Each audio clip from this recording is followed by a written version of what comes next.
Hutchins looks at a movie. Glory Road is one of those movies that have to be seen because it's so much more than just good entertainment. Sure, it's another story of an underdog sports team that overcomes adversity and wins the big game, but as the title says at the beginning, based on the true story of a team that changed everything. It is the story of legendary basketball coach Don Haskins, played by Josh Lucas, and his 1965-66 Texas Western team that won the NCAA tournament against perennial powerhouse Kentucky. But it is also the story of racism in America because for the final game of that tournament, Haskins had the nerve to start 5 African-American players against all-white Kentucky.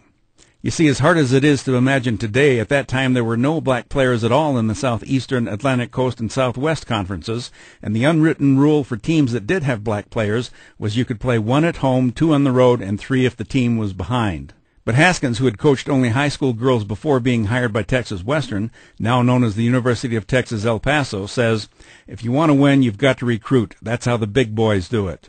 And so Haskins recruits the best players across the country he can, and no matter that they are black. When he is questioned by school authorities, Haskins says, "You hired me to put a basketball team together, and that's what I'm doing."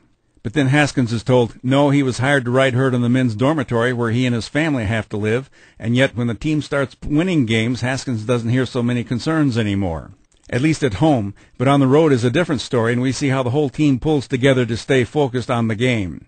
Glory Road is thrilling to watch. It is a great story about a great game, and I don't even like basketball. I'm Dan Culverson, and this is Hot Shots.